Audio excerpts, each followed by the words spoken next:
Skip it up and that up. So I think it's safe to say that one of the things that's been a little bit of an annoyance with both the PlayStation 4 and PlayStation 5 is that Sony hasn't really jumped on the backwards compatibility bandwagon the way Microsoft has. And I'll admit, in the beginning, if you look at videos when the 8th gen consoles weren't even out yet, I was borderline anti-backwards compatibility. I was like, bro, if you have the PS3 or PS2, what do you need to have backwards compatibility for? It's like, don't you just have a really big entertainment center? You can have all these old consoles that'll eventually break and then you won't be able to play your games anyway? Duh! Just keep all your consoles and have your whole home entertainment center look like a disaster. That was my take. I never said I was a bright person. Oh, giddy up now. But I've changed throughout the years, and Microsoft actually helped me see the light when it comes to backwards compatibility, because not only did Microsoft make the Xbox One, now the Xbox Series S and X, backwards compatible with 360 and original Xbox games, they improved them. They actually made some of them look better, run in native 4K, that like they really like, hey, this is why you want backwards compatibility to be a thing. Not only do you preserve old games that are timeless, you could also enjoy them and have a better experience than you would on the original native hardware. Well, anyway, it finally seems like Sony may be getting the hint that they should jump on the backwards compatibility bandwagon.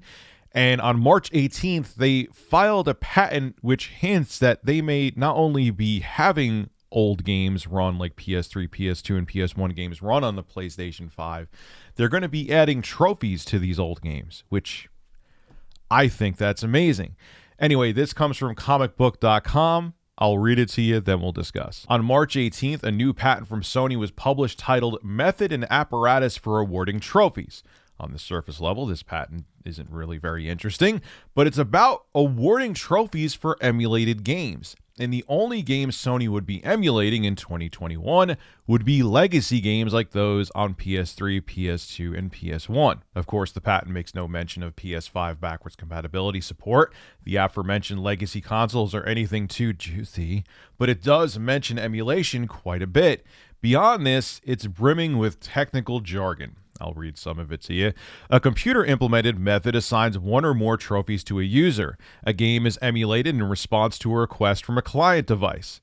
Reads an abstract of the patent. A trophy trigger is detected during emulation of the game by comparing a memory value of the emulated game to a predetermined value and assigning the one or more trophies to the user based on the detected trophy trigger. So if you were playing a PS1 game like Wild 9, that's a really, really good game, by the way. It's a 2.5D action platformer. You really should play that.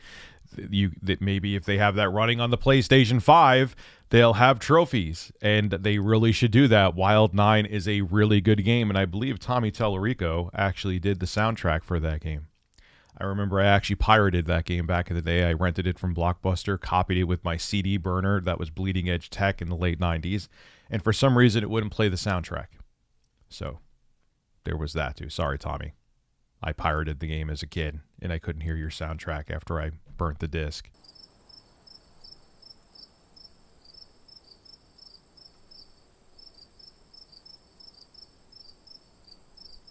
But beyond all that, I do see Sony actually embracing backwards compatibility. Beyond what Jim Ryan says, oh, why would you want to play those old games with my peacock hair?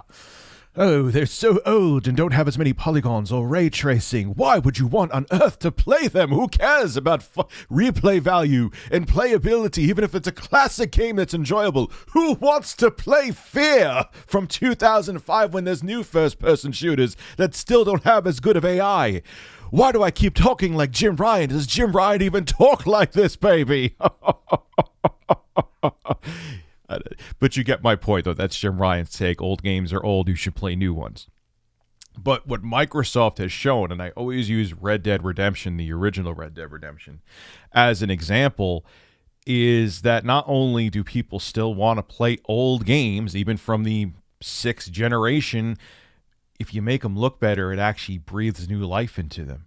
And that's what Microsoft has realized. And Sony's like, I'm going to scratch my metaphorical beard and wow, they're right. We should be doing the same thing. There's money in this. And that's why I think you're seeing this patent, because Sony's like, you know what? Yeah, people want to play old games. We might as well make money off of them and actually give them the same treatment Microsoft's giving them and put trophies in them to incentivize people to play them. Yeah, it's time for us to jump on board. Now, keep in mind, this is a patent too. There's patents written all the time and filed all the time, and nothing ever comes to fruition. But I have a feeling this one is, because Sony knows that people want to play PS3, PS2, and PS1 games. And obviously, the PlayStation 5 has enough power to emulate them. I've always talked about how there are people with AMD FX 8350 processors that are emulating PlayStation 3 games. And that chip is way less powerful than the Zen 2 8-core 16-thread processor that's inside of the PlayStation 5. Come on, Sony, I'm cracking the whip. It's time for you to get into backwards compatibility. We all want it, including these hairy pepperoni nipples. And Gabe. Gabe wants it too. I don't know if Gabe plays PlayStation, but he has a beard.